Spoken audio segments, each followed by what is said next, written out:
Hi everyone. This is going to be a lesson for Calc 1 about concavity and curve sketching. In the recent lessons, we learned a little bit about what does the derivative tell us about the curve of a function. So we learned that it can tell us where a function is increasing, where it's decreasing. We learned about critical points and sign charts, and we can find maxima and minima. So in this lesson, we're going to just go one step further, and it's going to help us draw a curve based on all of that information plus a little more. Okay, so let's go ahead and get started. All right, so concavity and curve sketching. So the title of this lesson has a new word for us. We haven't learned what concavity is yet, but we'll get to that pretty soon.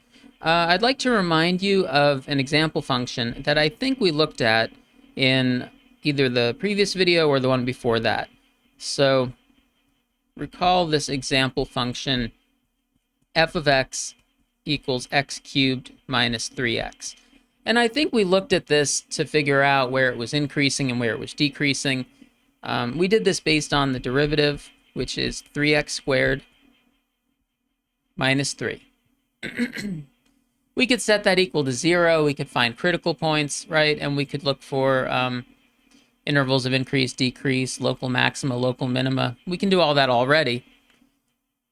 What I want to show you now is what happens if you take the derivative again.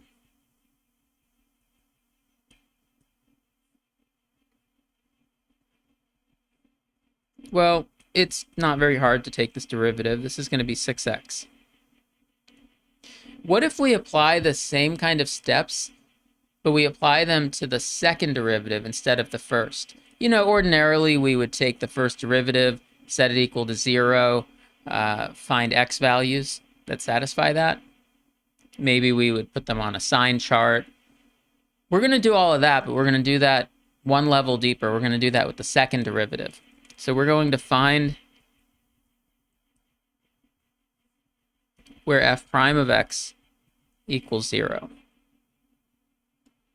Well, in this case, it's just 6x equals 0 when x equals 0, right? So this wasn't a very complicated equation to solve. Let's set up a sign chart, though. Now, I haven't told you what is this going to do for us, but this is a sign chart one level deeper with the second derivative. So the value that I found, and I'm not calling it a critical number. I guess technically, if you wanted to say it's a critical number of f prime. It's not a critical number of f. But anyway, it's a point of interest that I'm going to put on a sign chart. And this time, on the left part of the sign chart, I'm going to write f double prime. And I'm still going to write f down here.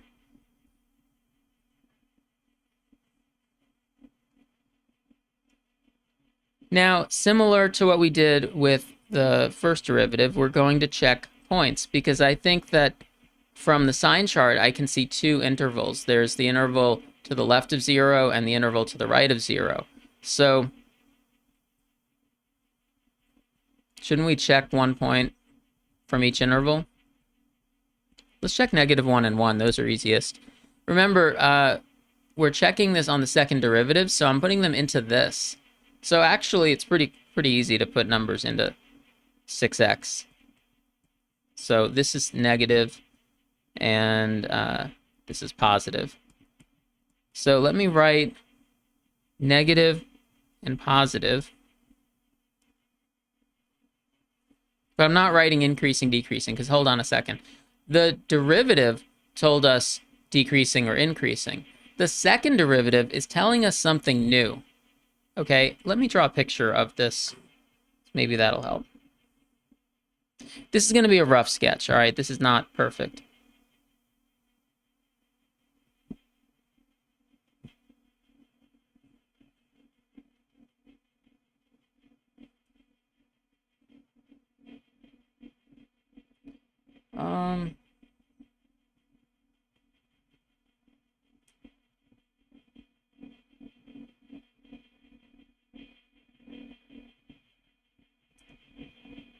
All right, the function looks something like this.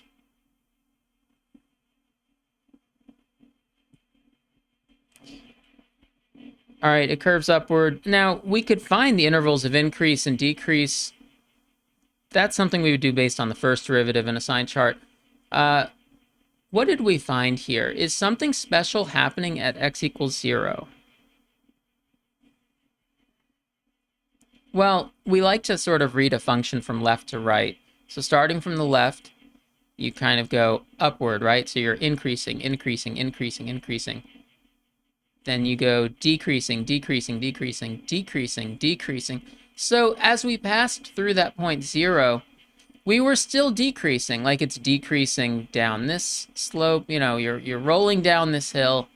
You pass through 0, you're still rolling downhill. So it's decreasing on both sides of this. But is this telling us, is something else happening here?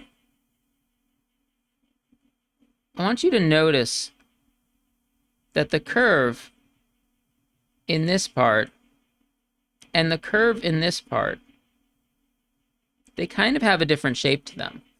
If I were to grab another sheet of paper and cover up the graph so that you can only see the stuff to the left of 0. The curve looks like one thing. It kind of almost looks like a parabola that opens downward. What if I do the opposite? Cover up just this side. What does the graph look like? Kind of looks like a parabola that opens upward. So there is some kind of switch that's occurring. There's something happening at 0 that's of interest to us. And we have a name for this. We say that this function is concave downward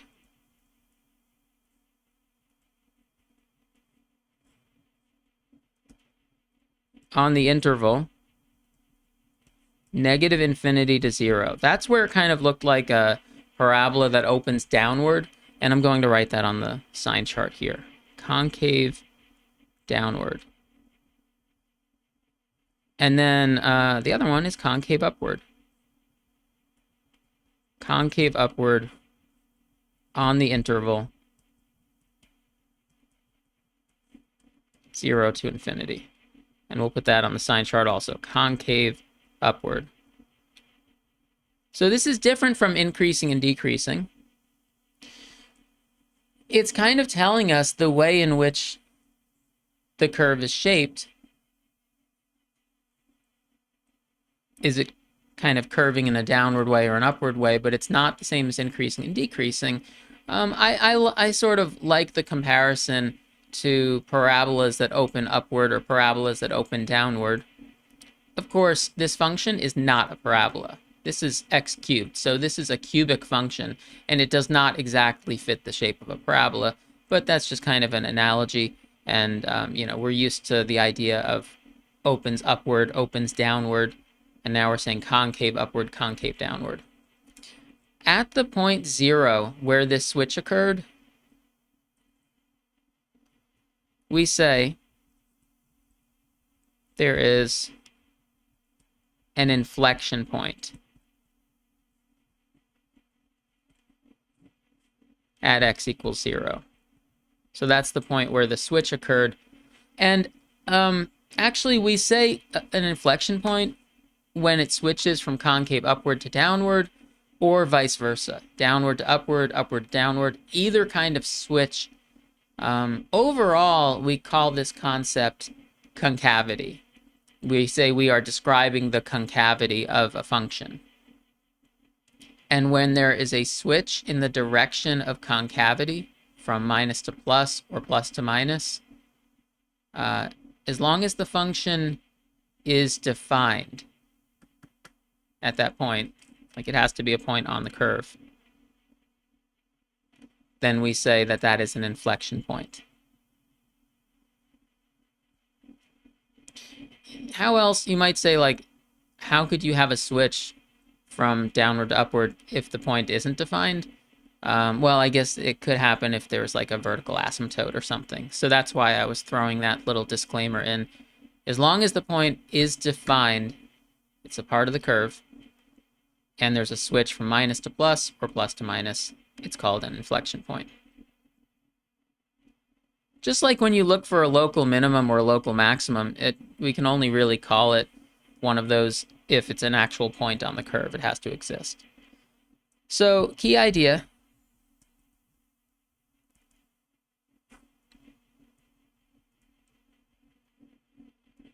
Concave upward and downward tells us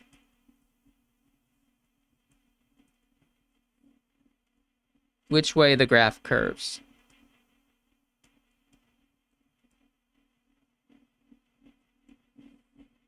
And an inflection point is an x value where f changes its direction of concavity. I want to show you another example.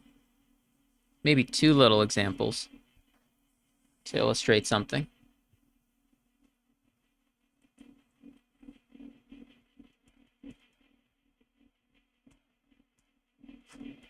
All right, example. Consider y equals x squared and y equals the square root of x, both on the interval 0 to infinity. I want to compare these two functions and talk about their concavity. We know what these functions look like. In fact, I only need quadrant 1 if we are restricting ourselves just to the interval from 0 to infinity. These don't have to be perfect pictures. I just want to illustrate the overall shape of the curve. So what does y equals x squared look like just from 0 to infinity? Well, it's the right half of a parabola. Okay? Passes through the origin. Looks like that. Y equals x squared. What about the square root of x? Here, let's mark 0 here. What about the square root of x? You know what that looks like. It goes like this. The exact scale depends on how you label the x-axis and y-axis. What's going on with the concavity here? Or you know, we don't have to do a full sign chart, but what I want to say is that for this one, y is increasing, and y is concave upward. I mean, earlier I was making the analogy to a parabola that opens upward. This is definitely a parabola that opens upward, so that's what concave upward looks like. In this one, y is also increasing, right? Because you read the function from left to right. As you go from left to right, this is going up, up, up, up, up, up, up, right? You'd be climbing up this hill. But in this case, y is concave downward. So can you see the difference? So you could have two functions that are both increasing, but their concavity is different. We could verify this by looking at the second derivative, but I'm trying to just illustrate, you know, based on the picture.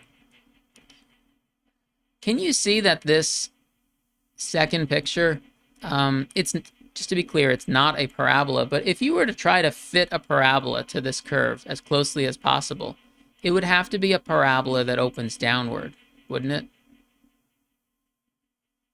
So concave downward seems to make sense.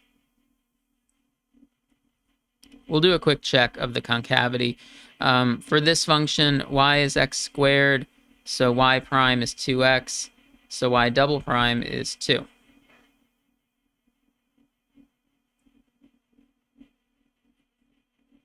Positive. So concave upward. We didn't even have to plug in a point for this one because it's just a constant function anyway. What's happening over here? Well, y equals the square root of x. If we're going to take the derivative and the second derivative, I think, you know, let's think of it as x to the 1/2. So y prime is 1/2 x to the negative 1/2, which is also written as this. Okay. What's the second derivative of this? Let's use this form. Let's use this form when we take the second derivative. So the negative 1/2 is going to come down out front. It's going to get multiplied by the 1/2 that's already there. Then x to the negative 3/2. So I guess negative 1 over 4 x to the 3/2.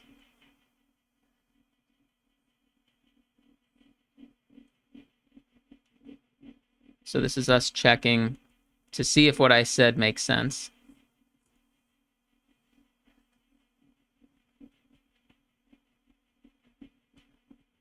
So let's try a point. Let's try a point in 0 to infinity. What number do you want to try? I think we should just try 1. At x equals 1, we get negative 1 over 4 times 1 to the 3/2. That equals negative 1/4, which is negative. So we've confirmed that the function is concave downward on the interval from 0 to infinity.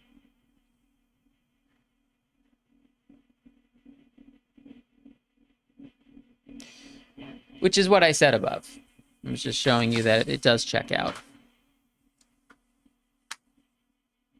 All right, so the point that I'm making is that whether a function is concave upward or concave downward, it's a different concept than just increasing or decreasing. You could have, if you find that a function's increasing or decreasing, that doesn't tell you anything about whether it's concave upward or downward. So you have to check the second derivative. So how did we do this? How did we do this on the previous example? We did it with a sign chart. So it's basically applying the same types of things that we've done to the first derivative, but we're applying it to the second derivative, and it gets us this little extra bit of information about what a curve looks like. That could be helpful if we're given a formula for a function and we want to graph it ourselves. We already know how to find where it's increasing, where it's decreasing, local minima, local maxima, and then now we can add in this concept of how is the graph curving? Is it curving in a concave upward manner? Is it curving in a concave downward manner? And we can put that all together to draw a nice picture of a function. So that's where we're headed with this. And that's why this section is called concavity and curve sketching.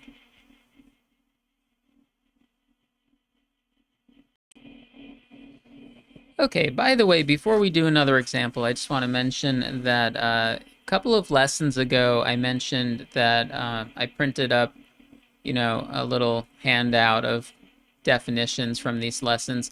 So, we've got the definitions on here for concavity, for concave upward, concave downward, and inflection point.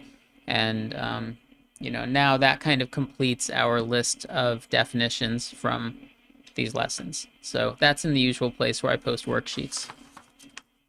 All right, let's move on to another example.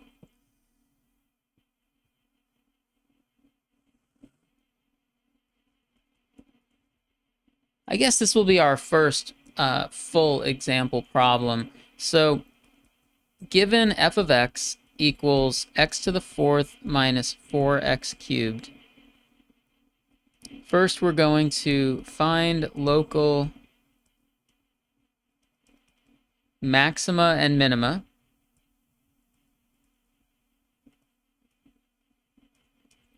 I'll walk us through this problem, by the way. Find intervals on which f is concave upward and downward. And part C, specify the x values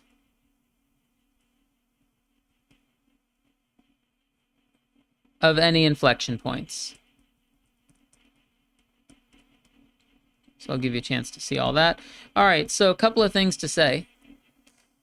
First of all, part A is just like a problem from the previous lesson. So we could have done part A in the previous video, but we'll do it now as kind of a review.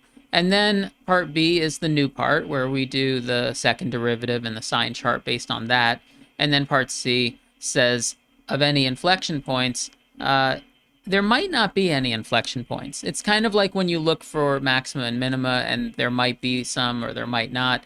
You know, a function doesn't have to have inflection points. So we'll see what we find.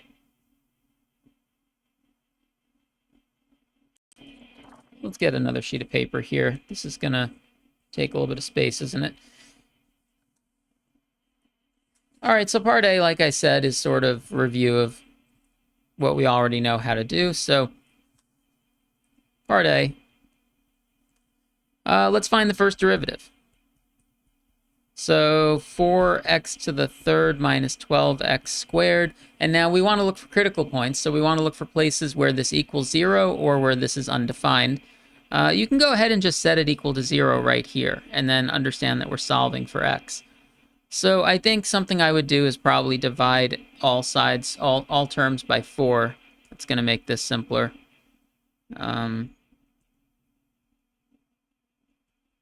Don't divide both sides by x squared, though.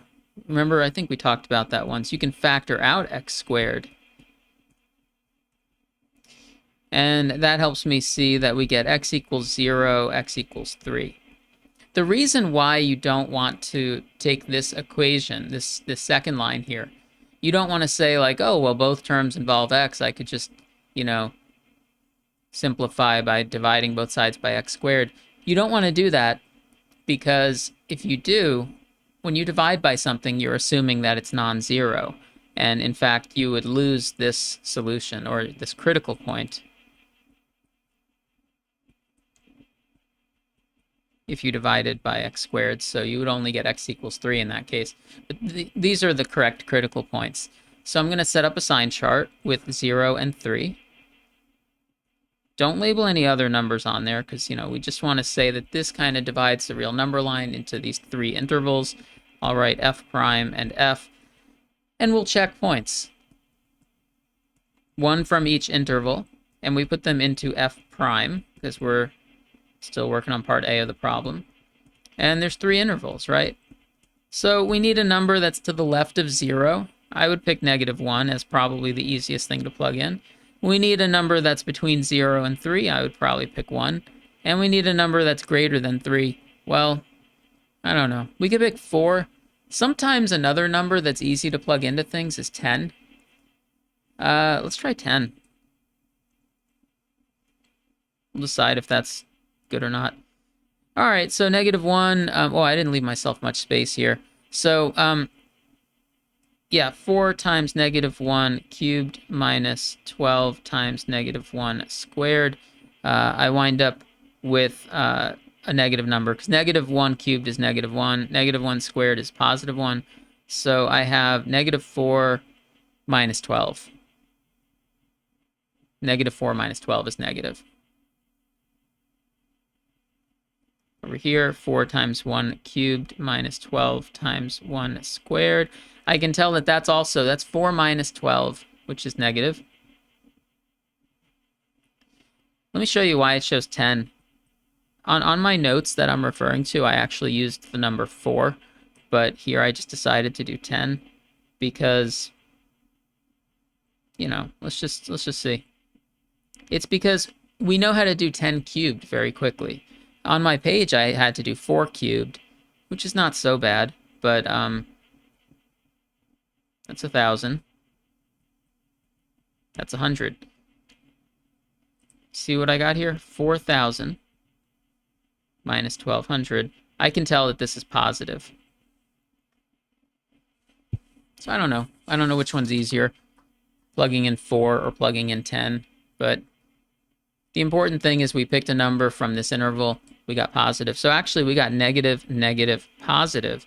I think in the previous lesson, a lot of times we saw it alternates, but I told you it doesn't always alternate. So you could get a negative, negative, positive. So this function is decreasing, decreasing, increasing.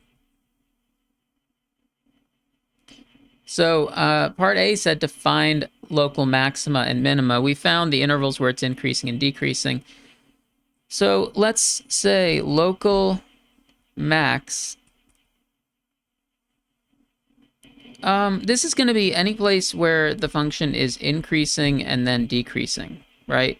So look at the sign chart from left to right. You want to find a place where it's a plus and then a minus. There's nowhere where that happens. So we're just going to say none. Local min is anywhere where it's decreasing and then increasing. So it goes decrease, decrease, increase. So 3, x equals 3 is where a local minimum occurs.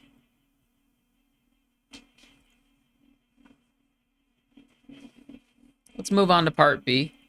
Oh, and by the way, I'm not writing out the intervals of where it's increasing and the intervals of where it's decreasing because the problem didn't ask for that. It simply said find local maxima and minima. So that's all I'm doing. Part B, all right, here's the new part where we use the second derivative. So you have to go up and look at what was the first derivative? 4x cubed minus 12x squared. Let's take the derivative of that. So I get 12x squared minus 24x. And I'm going to set this equal to 0 and solve this. So divide both sides by 12. Factor out x. I get x equals 0, x equals 2. Oh, so okay, one of the numbers that we got was one of the critical points that we found above, x equals 0. We found that on both of them. Can I fit this all on the screen? Yeah. So x equals 0 showed up for both of them. But notice that over here we got x equals 2. That's different from the numbers that we found earlier. You don't really know what's going to happen with the second derivative until you check it. So what we do is we set up a sign chart with 0 and 2. This is a sign chart to check for concave upward or concave downward. I'm going to label this as a sign chart for the second derivative. And we're going to check points here. Again, we have 3 intervals to check. But this time, let me remind you that above, in the work that we did above, we plugged numbers into f prime. Now we need to plug numbers into f double prime. One from each of these 3 intervals. Because we're kind of one level deeper. I decided to check -1, 1, and 3. And, you know, just put them into this, 12x squared minus 24x. And I'm going to skip some of the arithmetic and just tell you that I found positive, negative, positive. So this one seems to alternate. So I'm going to write plus, minus, plus. And that means concave upward. You could abbreviate it as just up. Concave downward. I'll write concave down. Concave upward. I'll write concave up. The problem says to find intervals on which f is concave upward and downward, and we did that in the sign chart, but we should also list them in interval notation because it said find intervals. So concave upward, we found 2 intervals, right? From the sign chart, it's this left interval and this right interval, and you have to figure out what they are. They are -infinity to 0 and 2 to infinity. Concave downward, we found 1 interval in our sign chart, and that is 0 to 2. So that's the answer to part B.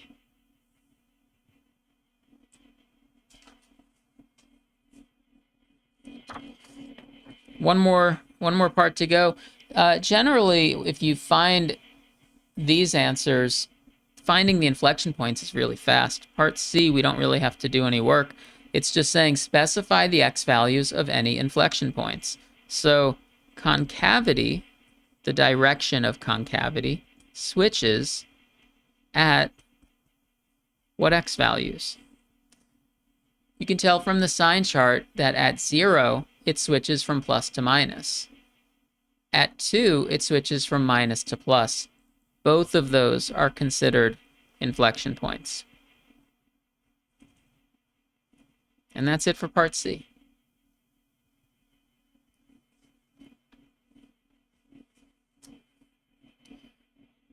And I guess, one thing you might be wondering, I don't know if you're wondering this or not, but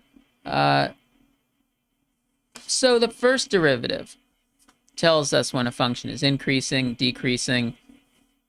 You can use that to help you find maxima and minima. The second derivative tells us about whether it's concave upward or downward, which seems like more of a subtle thing. And you can also use it to find the inflection points. You might be wondering, what about the third derivative? Does that tell us anything? What about the fourth derivative? Does that tell us anything?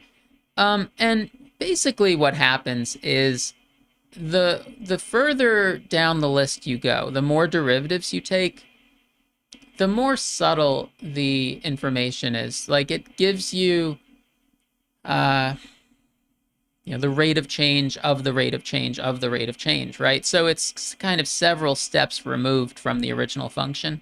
So my point of this is that the first derivative is kind of the most useful. And then the second derivative is also useful. The third derivative doesn't really have as many uses, although it does have uses. Some of them you'll see in Calculus 2, if you take Calc 2. In fact, in Calculus 2, you might see something about how all the derivatives wind up being useful. But yeah, it's generally the first and second derivative that are the most important.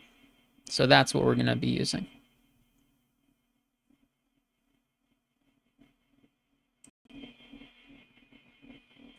All right, so let's talk about curve sketching, because that was something that I mentioned earlier, and now I think we're ready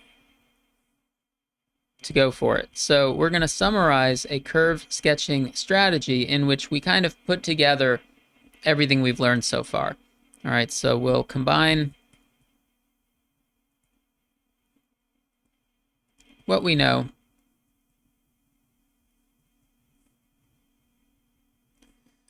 to draw the curve of a given function f of x.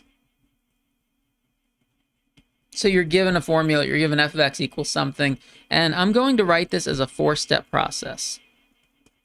Now, what we just did in the previous problem had a part A, a part B, a part C. You can see how we can take this and kind of break it down into several steps. But actually, I'm going to do something before any of that, before we even do the derivative.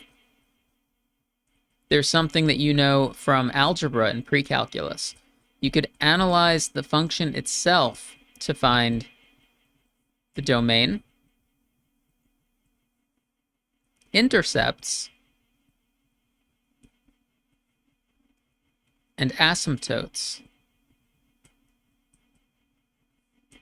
if there are any. Right? You've learned that kind of stuff in algebra and pre-calculus, especially, I think, even if a function doesn't have any asymptotes, I think knowing the intercepts, like the x-intercept and y-intercept, that's going to be 2 helpful points for when we actually get to drawing the graph. Step 2, I'm going to say, is where we analyze f prime using a sign chart.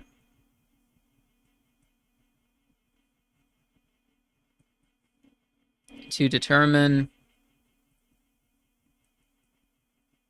intervals of increase or decrease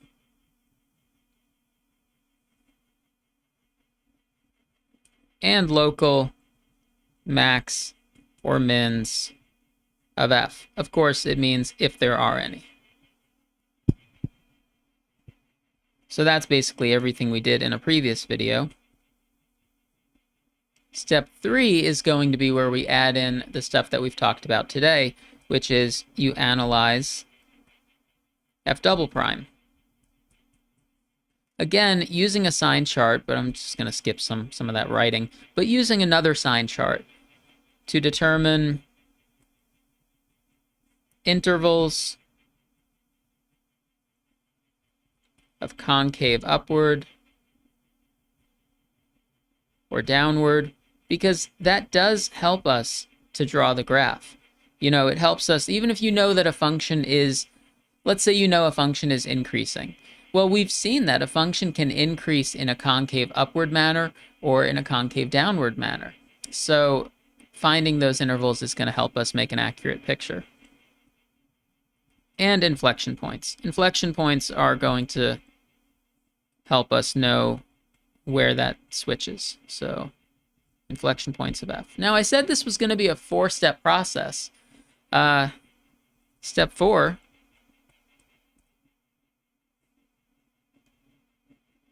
is to draw the graph using everything found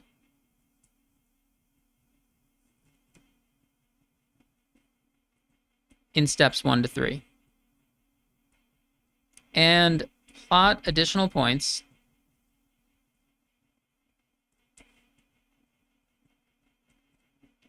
as needed. You know, a while back in algebra classes or pre-calc or whatever, you know, you probably long time ago learned that you can estimate a sketch of a curve by just plotting individual points. Like you could set up a table of values, put in a value of x and see what y value you get, you know, and that's kind of a rudimentary way to draw a curve. But what we're doing is better because we're using calculus. So we'll know where it's increasing, where it's decreasing, concave upward, concave downward. We'll have the x-intercept and y-intercept as specific points. When it says plot additional points as needed, like one thing we might want to do is, I think so far we typically have been finding the x-coordinates of the max or min, and we've been finding the x-coordinates of the inflection points. But something that might help is to find the y values that go with those so that we can plot them as specific points. Like how high does the maximum go? How low does that local minimum go? So anyway, we're going to do a big example of this, and we'll see this all in action.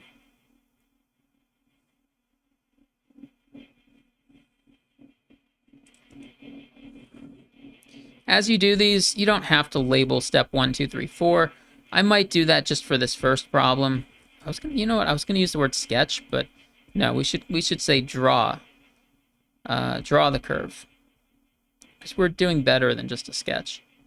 F of x equals 2x minus 1 over x squared, and I'm gonna do this one for us.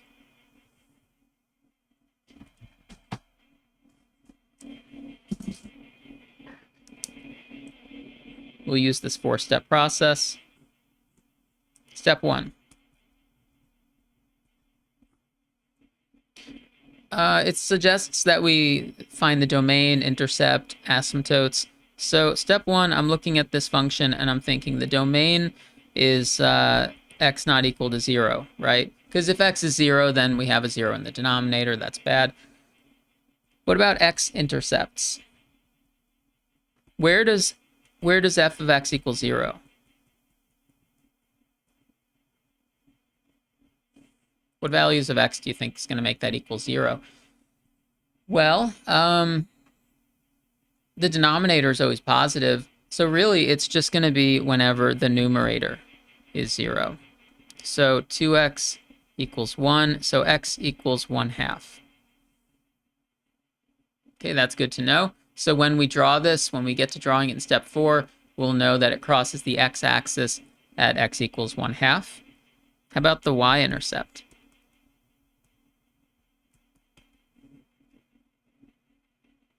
Do you remember how to find the y-intercept? You do f of 0.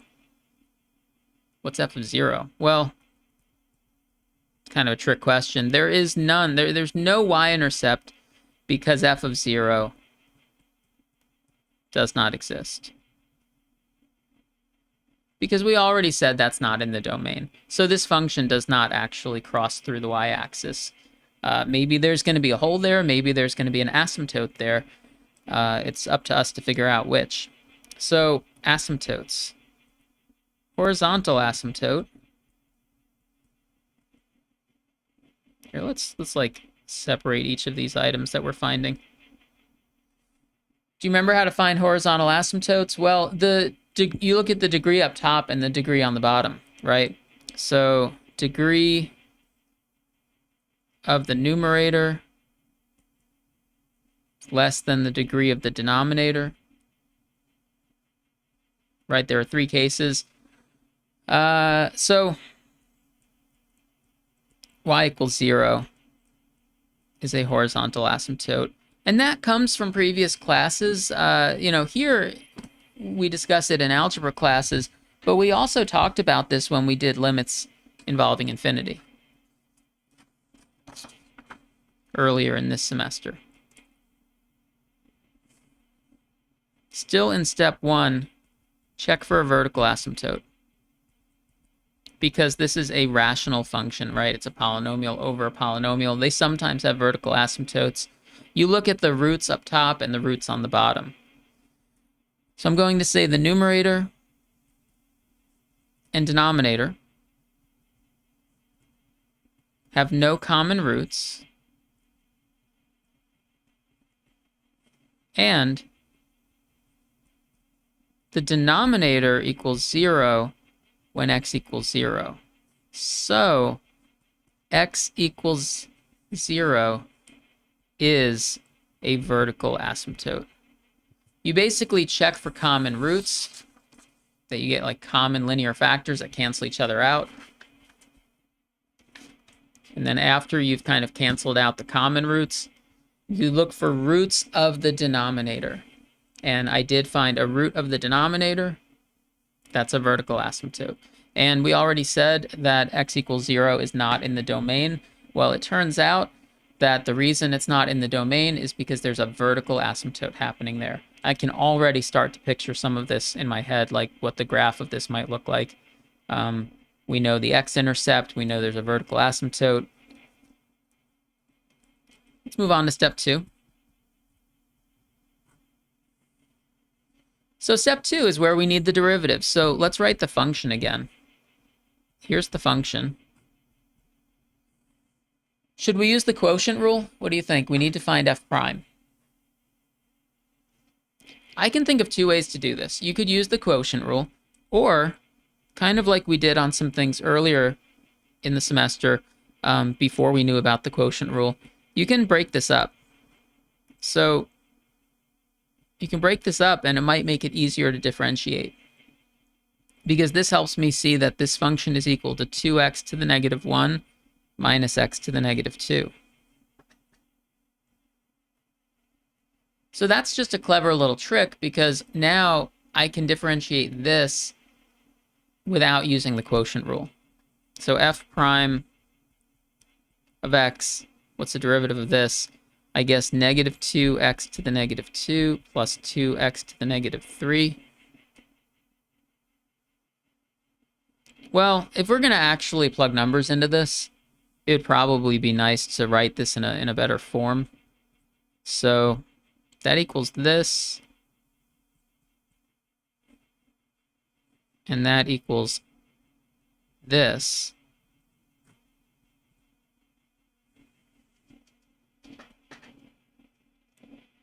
And if you had done the quotient rule, I'll just say, or use quotient rule, you'd get the same thing. So either quotient rule to get f prime, or rewrite the function in this way and differentiate it.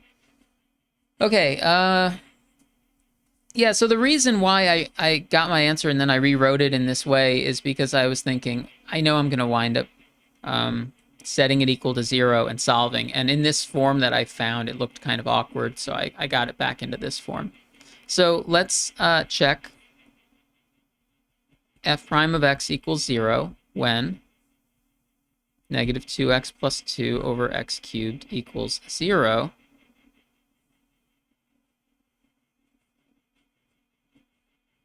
And this happens when the numerator is 0. So negative 2x plus 2 equals 0. We could, how do you want to do this? I guess subtract 2 from both sides. So x equals 1. That's a critical number. There's another critical number, right?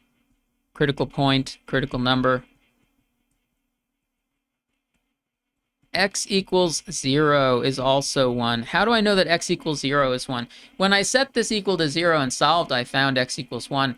But I actually have another critical point because we finally have an example where f prime of 0 is undefined. So we're getting a critical number here. Now, we said that the function was undefined at 0.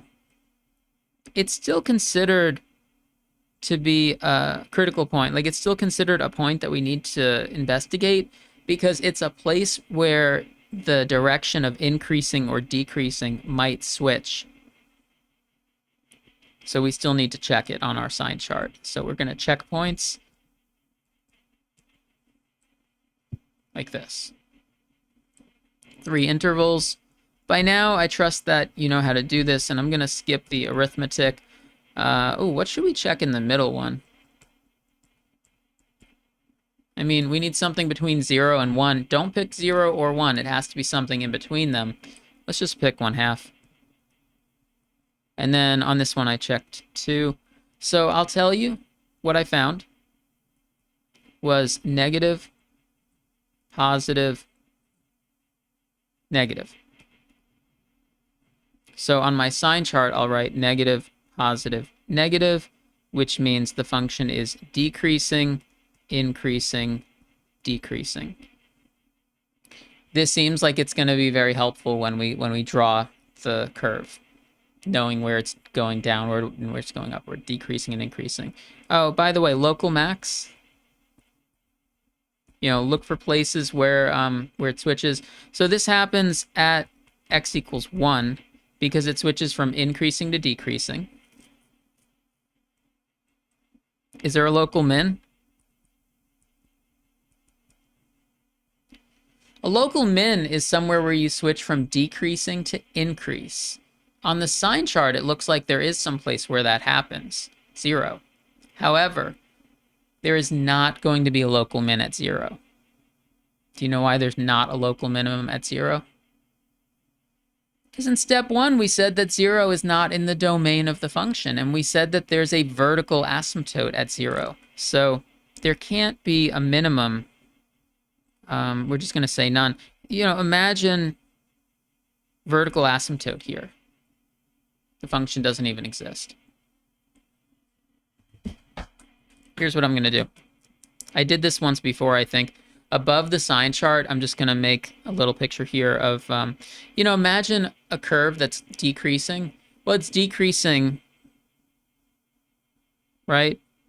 Like this.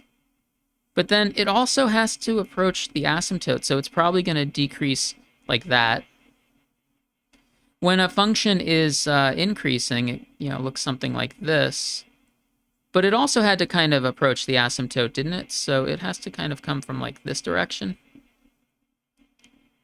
And then it's decreasing over here. I don't know whether it's concave upward or concave downward yet. But yeah, that's why we had a local max. So I'm already getting a rough idea of what the picture looks like. Even with step 1 and 2, we could probably draw an okay picture. But step 3 is going to help us make it even better. Oh, by the way, just so that we have it for later, I'm going to go ahead and find f of 1. And if you check, you know, we're trying to find the y coordinate when we do this. And make sure you put it into the original function. I was going to write x squared, but we're writing 1 squared. So this equals 1. So the point... The local max point is 1, 1. So if there was the question of like, all right, there's a local max, but how high up does it go? That's how high up it goes. 1, 1. All right, let's go to step 3.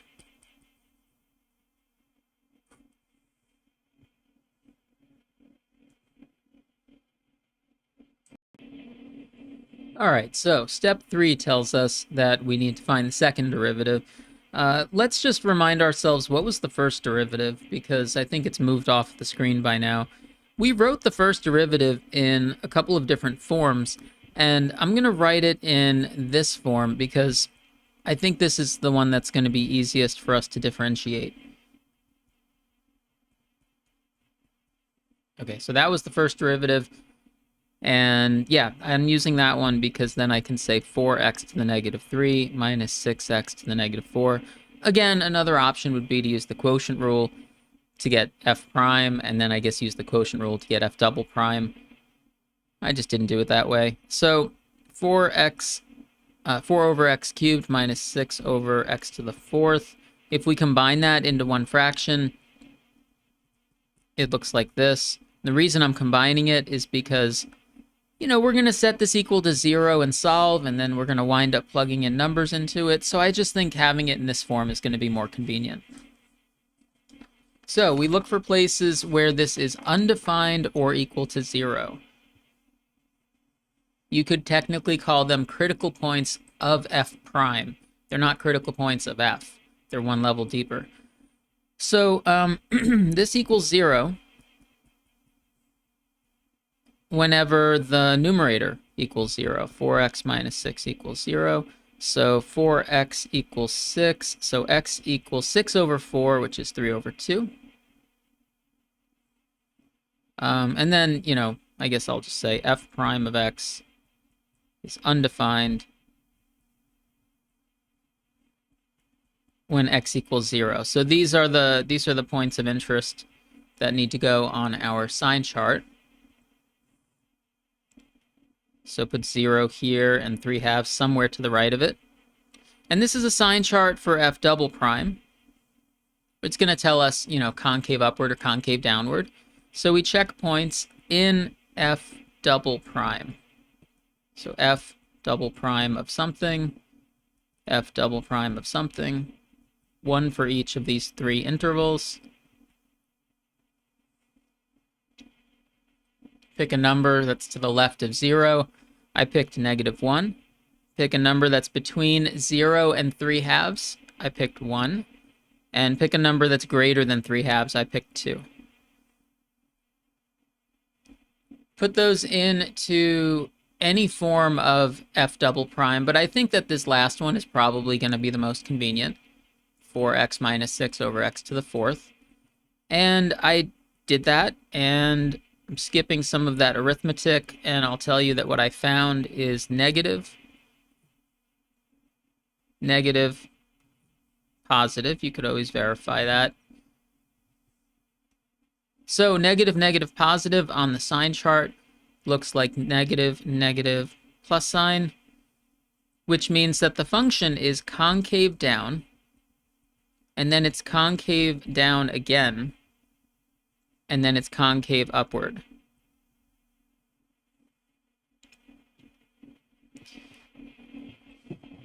Let's move the old page away. Do we have any inflection points? Well, it goes negative, plus. So yeah, it does. The direction of concavity switches at 3/2. So we could say at x equals 3/2.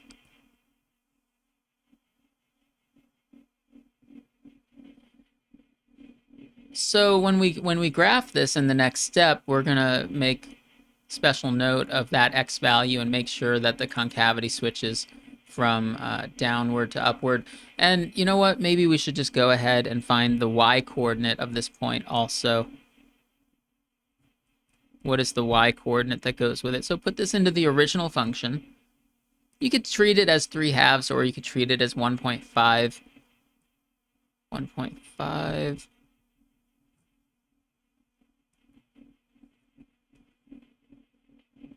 I wound up getting 2 over 2.25.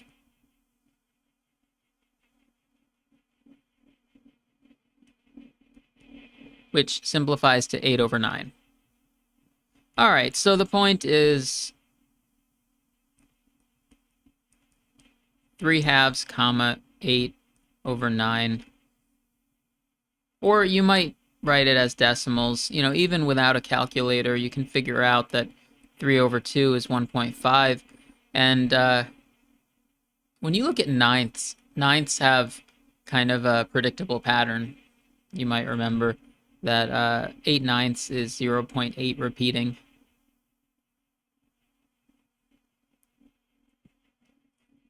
You know, 7 ninths is 0.7 repeating, and so on. All right, we're ready for step 4. We're ready to put all this information together and draw the graph. So we need to look back at everything we've done so far in steps 1, 2, and 3. Also, just to like set up the correct scale of the picture. So I'm thinking about like this point that we found. I'm thinking about that local max at 1, 1. I'm thinking about in step 1, we found an x-intercept at 1/2. So all of these numbers we found are relatively small. So I think that the scale that I set up doesn't really need to go very large. So I am going to set up, we're just going to make one big picture here. But I'm saying that the scale on the x-axis and y-axis, we don't really have to go out very far. Let's go out to like 1, 2, 3, and that might be enough, because it seems like the numbers that we are finding are all kind of within that. You know, if I had found a maximum at 2, 5 or something, I would make sure that the graph scale is set up to show that, but we didn't find anything like that. So since this is about curve sketching, and that's the whole point of this problem, let's try to make this a really nice picture. Look back at step 1. Did we find any vertical asymptotes or horizontal asymptotes?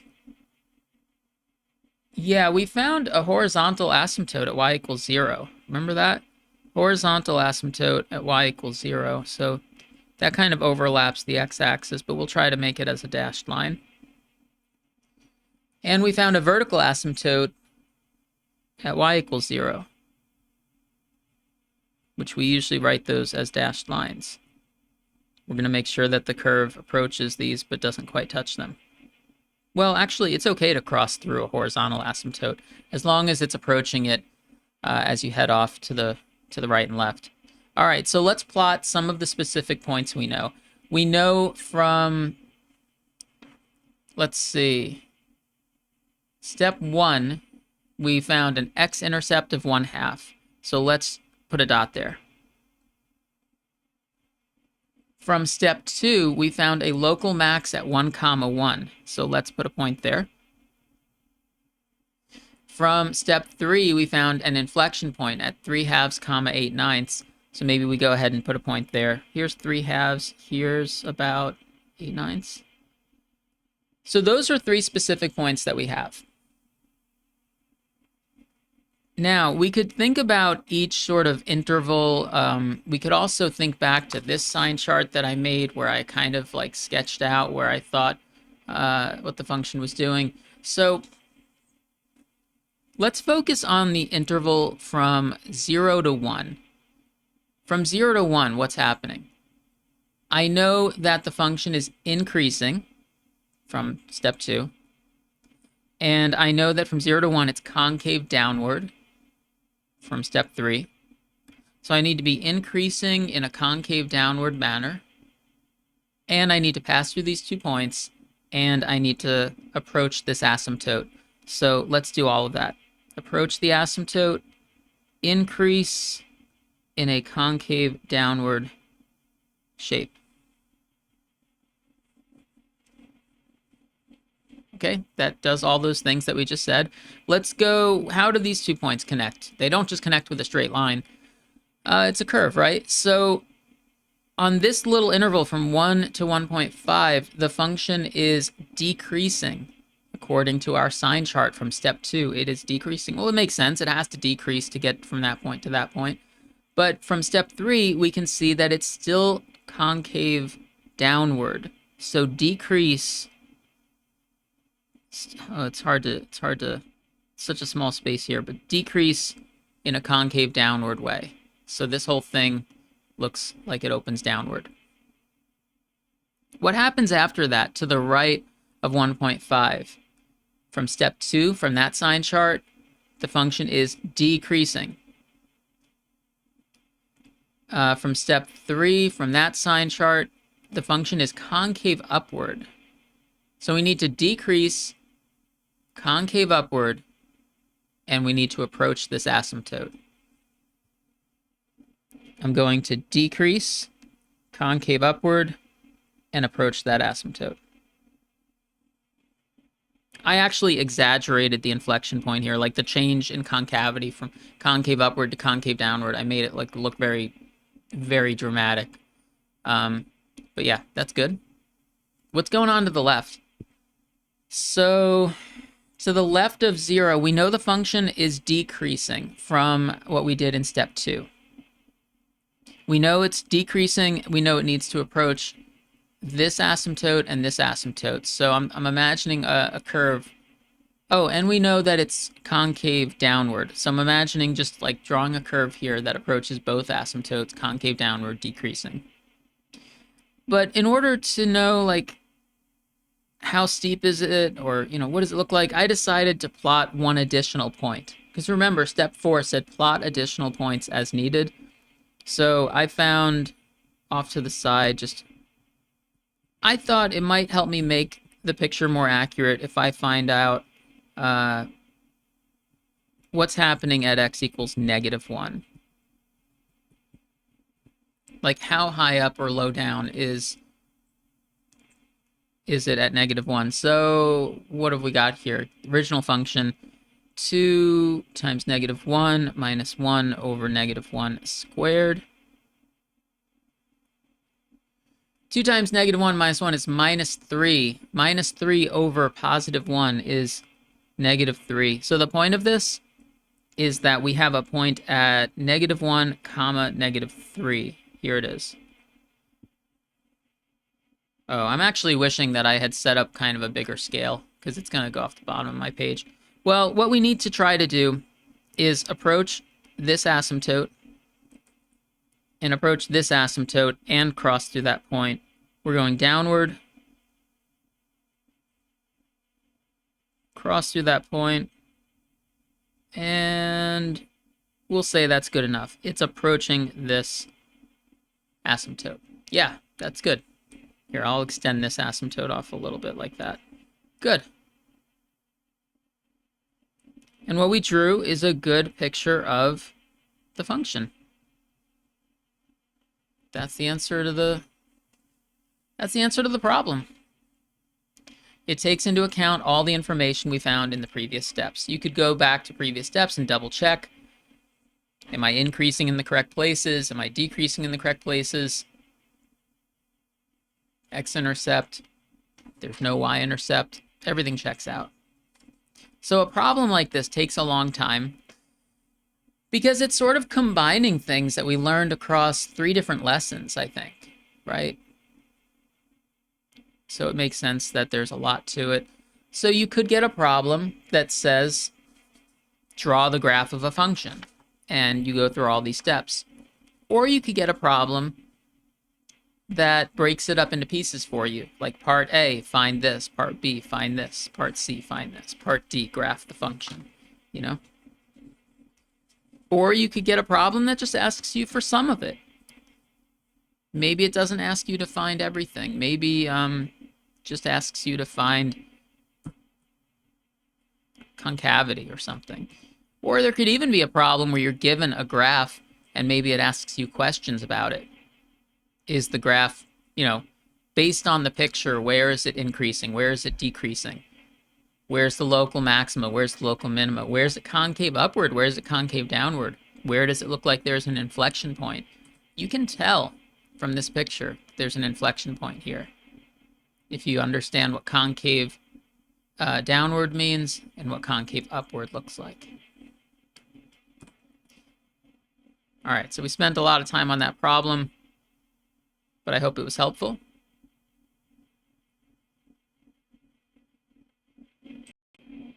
Okay, so that was our lesson on concavity and curve sketching.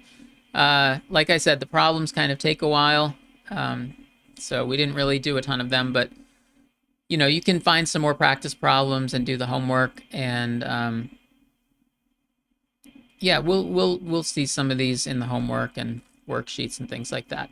So that's it for today. The next video is going to jump to a different topic. I think that lately we've been focused on using the derivative to learn about the features of a function, like the features of a curve.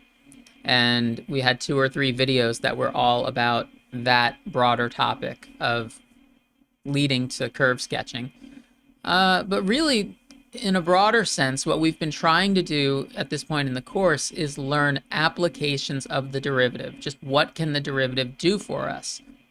Helping us graph curves is one of the things that derivatives help us do. But in the next lesson, we're going to see some other applications, probably some word problems that, the derivative can help us with. All right. So I'll see you next time, and everybody take care.